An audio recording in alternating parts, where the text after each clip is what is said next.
Let's have some fun. We'll do an hour and a half, right? Okay, so body language. What comes to mind when you hear about that? You immediately start getting self-conscious. Yeah, immediately I'm like, open body. Don't cross your arms, don't, even if I'm cold. Okay, well, that's part of it, but not all of it. So I got into this, a little bit of background about me. My day job is in data analytics and business intelligence, and then I'm also a certified body language trainer through the Science of People. That's a behavioral research lab based out of Oregon, and I also have a friend having fun. Oh, yeah. That's the most important piece of information. Did you get sub 5? I'm chasing the two, but I got a ways to go. So I got into this for a couple different reasons. I was starting to do conferences and trainings, and so I wanted to get better at my own presentation skills. That was part of it. I also wanted to improve my ability to understand and communicate with other people. Have you guys seen Inside Out? Yes. You have little characters in there. Love. So there's that one scene where everybody's sitting at the table, and Riley's bummed because she had to move to San Francisco and have nasty pizza with broccoli on it. And the mom's really into it. She can see that something's going on with her daughter, so she's asking questions and trying to probe.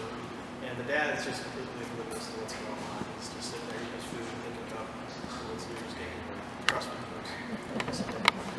And he had no idea what was going on, and I didn't want that to be me. I didn't want to be oblivious to what's happening with my kids. I got 3 little boys, or people that I'm working with or interacting with. I wanted to be able to identify if there was something wrong, if there was emotional discomfort or cues. So those are the 2 main reasons I got into this. So I took a whole bunch of different training. I got my certification. There was only 15 people accepted worldwide into the program that I took to become certified. So we had people in India, England, South America, and then interestingly enough, we had 2 of us from Lehigh, Utah. So Utah was well represented. My goal today is, I have 3 goals really. The first one is to try to help you guys to get clients and keep clients. Are you guys gym owners or coaches? Okay. I hope that when people come into your gym for the first time, or they've been there for a while, that they feel at home. That's their community, especially when there's so many boxes everywhere. They're like Starbucks popping all over the place, right? So what's going to make your gym stand apart from all the other gyms and make them want to come and stay at yours? My second goal is a much loftier long-term one. I love CrossFit, and I'd like to change the negative perceptions that people have about CrossFit. That's probably going to take some time and pretty lofty. My third goal is even loftier. I want to improve that time. So you think body language can help with that? We'll see, hopefully. Okay, we're going to start out with an experiment that I like to do with all these presentations. I'm going to show you guys a picture of a person. And without thinking too much about it, just start yelling out words that pop into your head or feelings or sentiments you have. Okay? Handsome. Dash.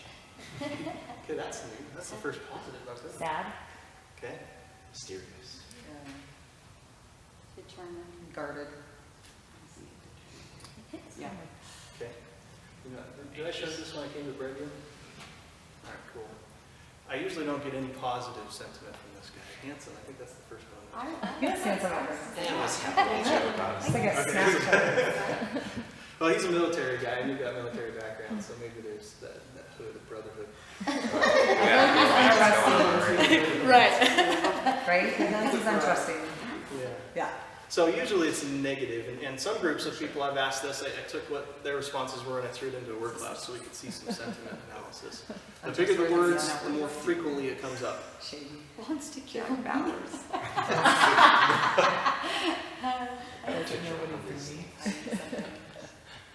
So a little more background about this guy. He is a CEO of a job recruiting company. And so if you were to go to his website and go to the About Me page, this is your first impression of him, and by association, his company. And if you were a CEO, is that the kinds of sentiments you'd want people to have about you and your company? Yes, depends on how Especially you That's your job recruiting company crew. Yeah, job recruiting company, probably not. Military, maybe so. Maybe that's exactly what he wants to communicate. Yeah. He's since changed the picture. It's a little dark. Yeah, I had some. Now he is alive. Yeah, now he has holding pistol. Chamber check, hand check. Yes. So there's some interesting things about this too. You see some of the bigger ones scared and scared.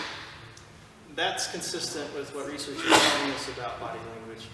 What do we do with our eyes, for example, if we're in fight or flight mode, if we're really scared or if we're getting ready to fight?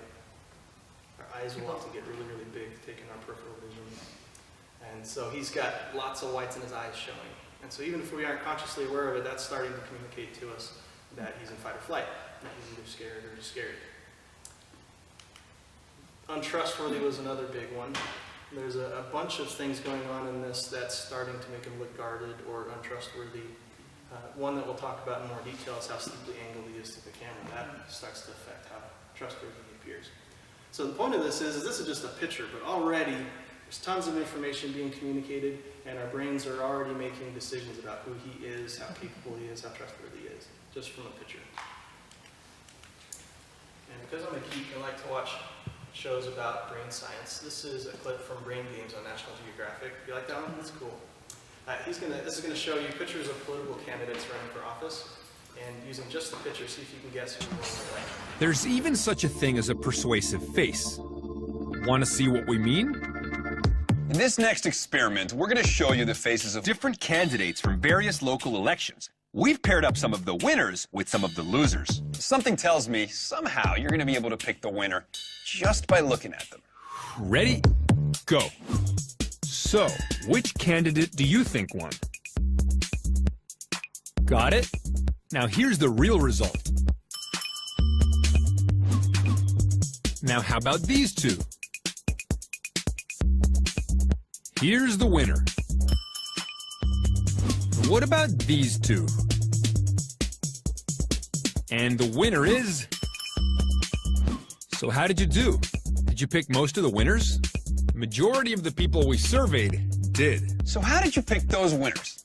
How could you know, based on nothing more than seeing their faces for just a few seconds? Bulgarian perception specialist Alex Todorov of Princeton University found the answer in a groundbreaking 2007 experiment. A very rapid glance is sufficient to predict about 70% of the election outcomes. 70% of the time, we can predict the winners of elections based on their faces alone.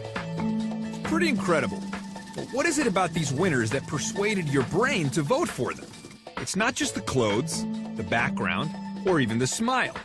The answer has to do with two specific qualities you saw in their facial structure.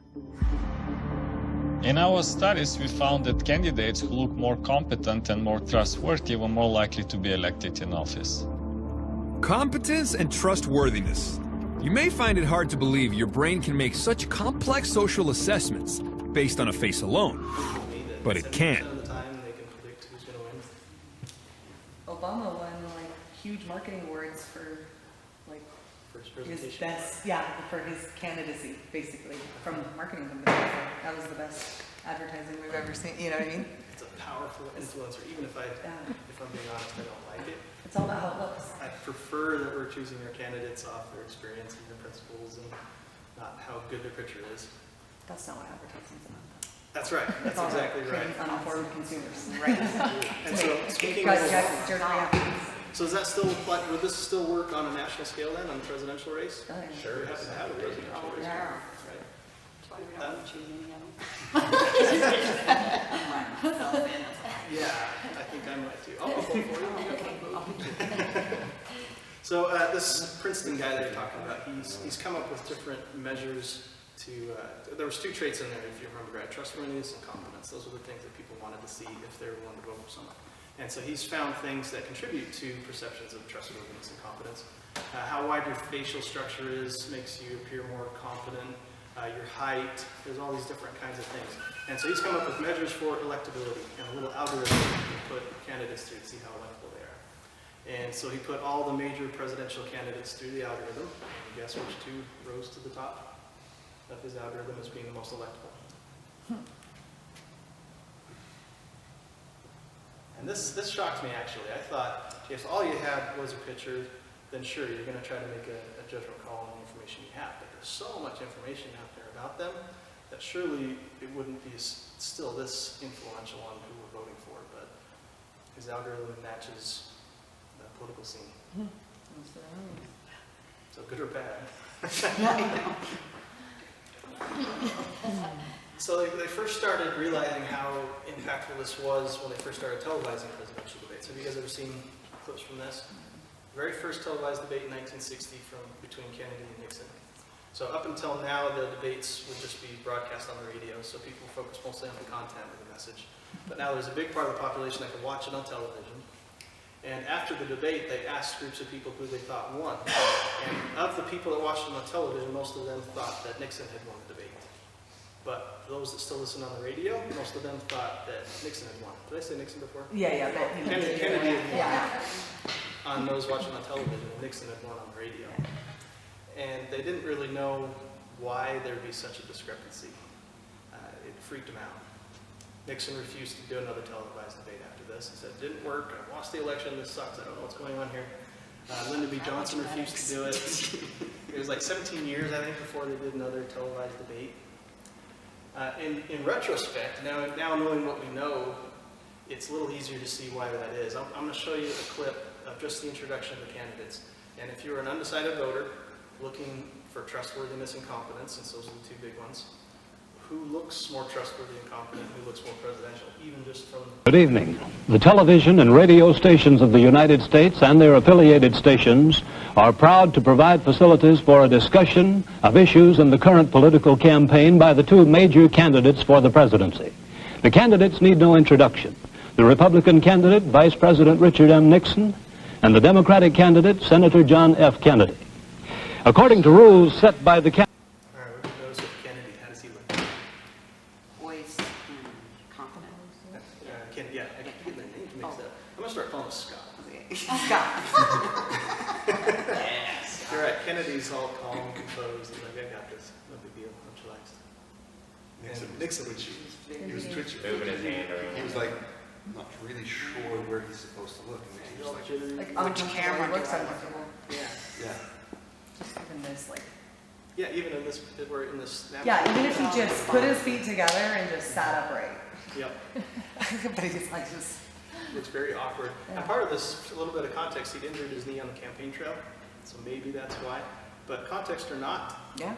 and that's kind of a message I want to convey, even if there's a good reason for the body language, even if there's good context, it's already communicated the message, and in this case, it makes him look nervous. So politicians now are completely at the other end of the spectrum. They know exactly how important this is to get coaching on it, which is why you see so much similarity in their gestures. They'll, at least when they're in control of their emotions, they'll start with lots of open palm type things like this until they get really serious about something. And then they do this soft pointy finger down thing. I don't know what you call this, but they'll do this when they're really serious. Trump's a little bit different though, because he's not a professional politician, so his gestures are all over the place.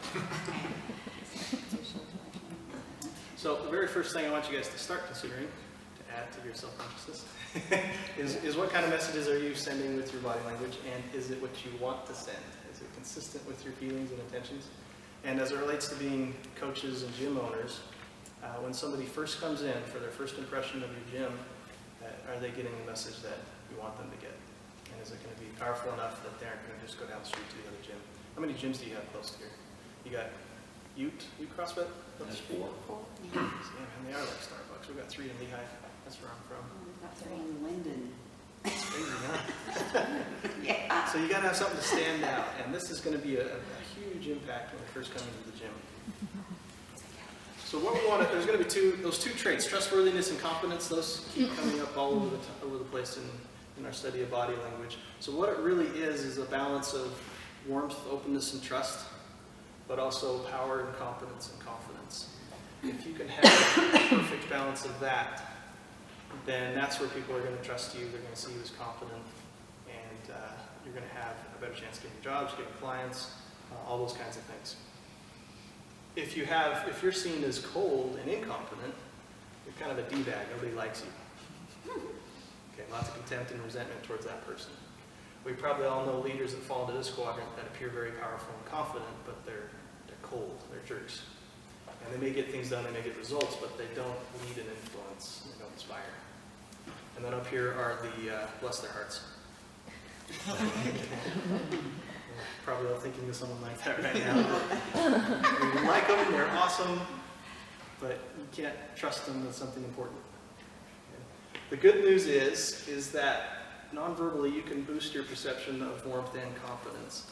And this isn't about being fake.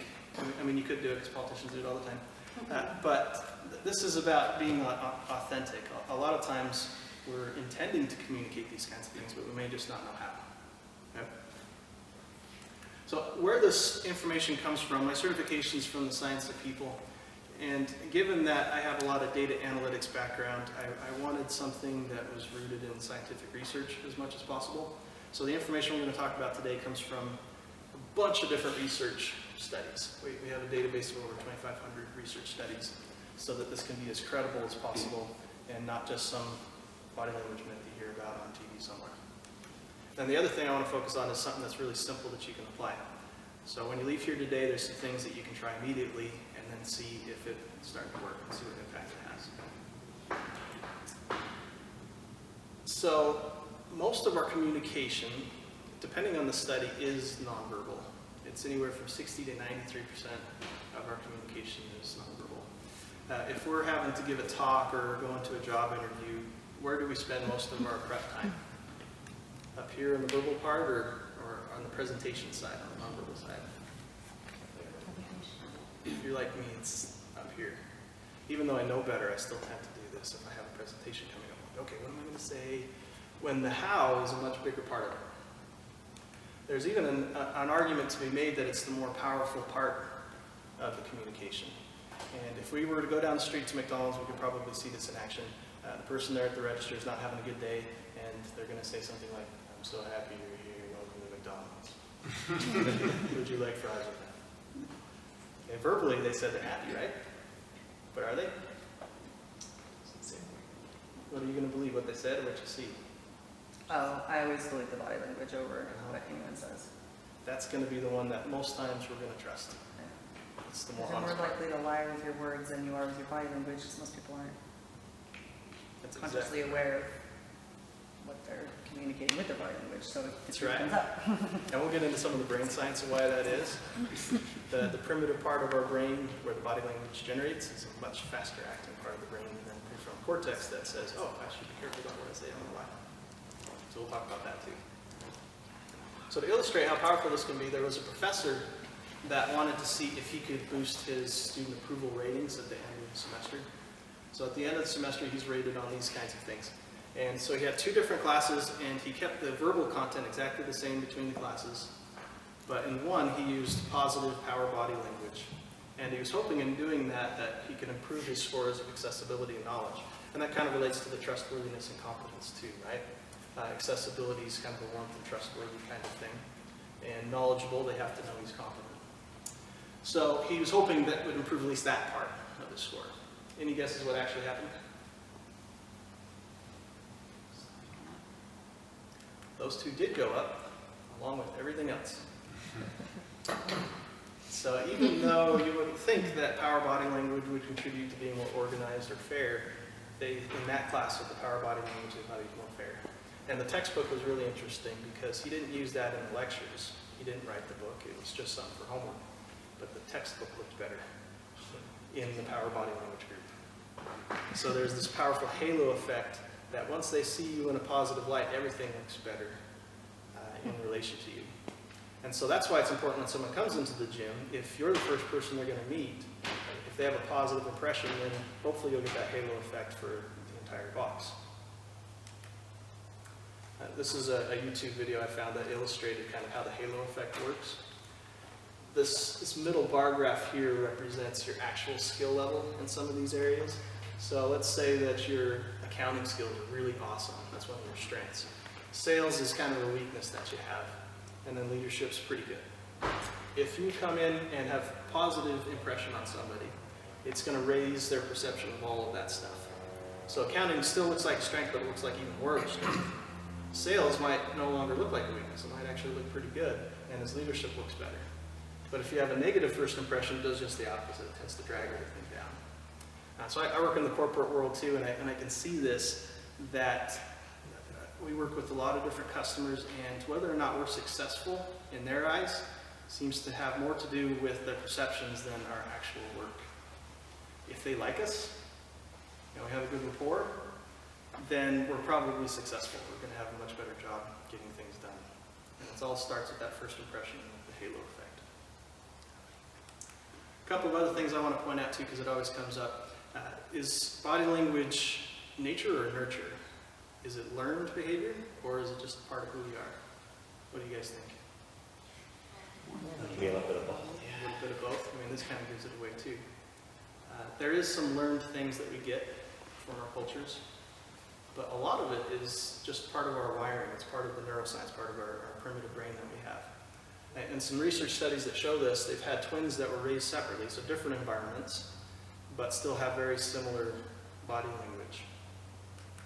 And they'll see it a lot in athletes. Athletes from around the world will all tend to do the same kinds of body language. If they're victorious, they'll do something like this. You can watch for that in the CrossFit Games. Of course, CrossFit Games, they also. What's cool too is these two athletes are actually born blind. This is in the Special Olympics. So born blind, they couldn't see other people to learn the body language and learn the expressions, and yet they still do the same stuff, same kinds of expressions. So that's what's cool about this, is it's universal to everybody. At least the most stuff we talk about is going to be universal for everyone. This is so common in sports that it has a name. It's called the surrender cobra. Something bad's going on, and everybody does this. So whether it's South America or wherever this is, or Final Derby with my son, it's